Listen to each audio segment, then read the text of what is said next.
பொதுவாக நிதிநிலை அறிக்கை என்றால் ஆளுங்கட்சியினர் அதை வரவேற்பதும் எதிர்க்கட்சியினர் அதை விமர்சிப்பதும் வழக்கமாக இருந்து வருகிறது.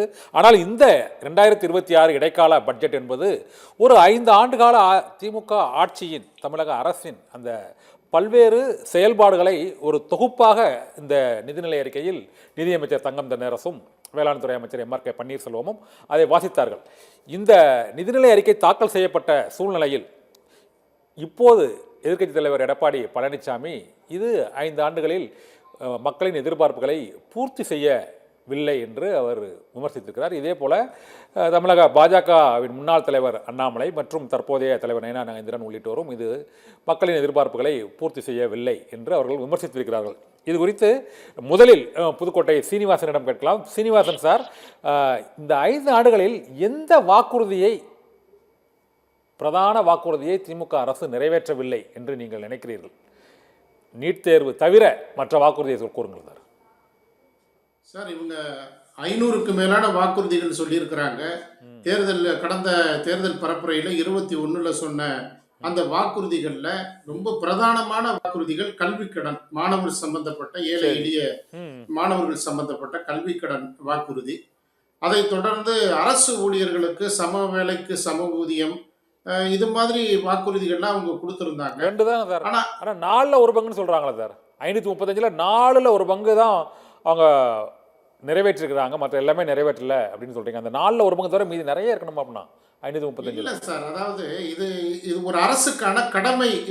அதாவது சமூக நல திட்டங்கள்ன்றது எல்லா அரசும் ஏழை எளிய விளிம்பு நில மக்களுக்கு கொடுக்க வேண்டிய அந்த சாதாரண அந்த கடமையை தான் இந்த அரசு செய்துட்டு வாக்குறுதிகளை நாங்கள் முழுமையாக நிறைவேற்றிட்ட அரசு மாதிரி ஒரு பிம்பத்தை உருவாக்கி காட்டுறாங்க.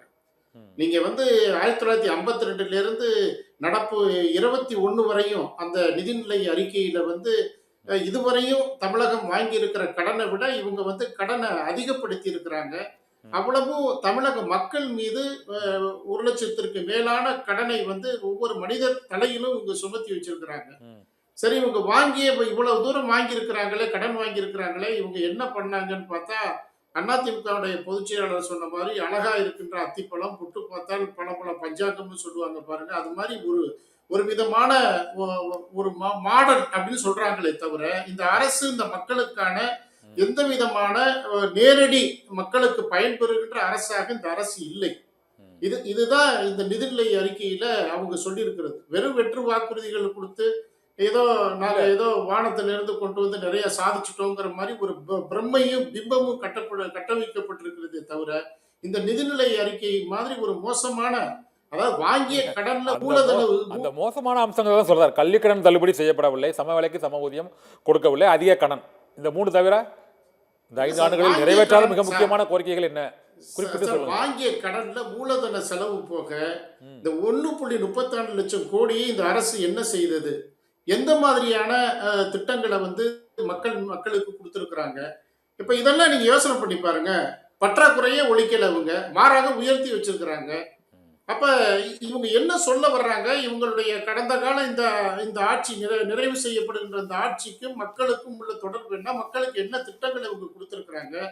கடனை வாங்கி கொடுத்து எல்லாத்தையும் கடன்காரன் ஆக்கி வச்சிருக்கிற சாதனையை தவிர இந்த திமுக அரசு இதுவரையும் அவங்க என்ன பண்ணாங்க? அப்ப ஒண்ணும் இல்லை. இதுதான் அதிமுக சுட்டி காட்டுறாங்க. முழுசா எல்லாத்துக்கும் காது குத்திட்டாங்க அப்படின்னு ஒரு காதலி விழா ஒரு இதை அடிச்சு, பத்திரிகை அடிச்சு இன்னைக்கு சட்டப்பேரவையிலேயே இன்னைக்கு அதிமுகவோட பொதுச் செயலாளர். ஆனா பொருளாதார வளர்ச்சி 11.19% அதிகரிச்சிருக்கு, இது நாட்டின் சராசரியை விட அதிகம் என்று நிதிநிலை அறிக்கையில சொல்றாங்க.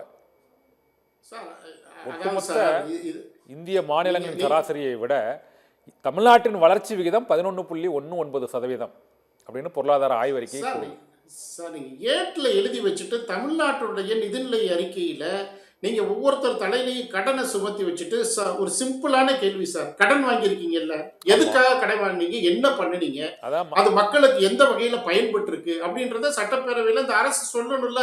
விளிம்பு நிலை மக்களுக்கு, வாக்களித்த மக்களுக்கு இவங்க சொல்லணும்ல. எல்லாமே சார் மாயாஜாலம் தான் சார். இது ஒரு மாயாஜாலம். இதுவரையும் இவங்க கடன் ஒவ்வொருத்தருடைய வாக்காளர் ஒரு தமிழக மக்கள் மீது கடனை சுமத்திருக்கிறாங்களே தவிர வருவாய் பற்றாக்குறை அதிகரிச்சிருக்காங்களே தவிர மூலதன செலவுகளை தாண்டி வந்த பணத்தை என்ன பண்ணீங்க, மக்களுக்கு எந்த வகையில பயன்படுத்துனீங்கன்னு கேட்டா இந்த அரசு கிட்ட எந்த பதிலும் இல்லை.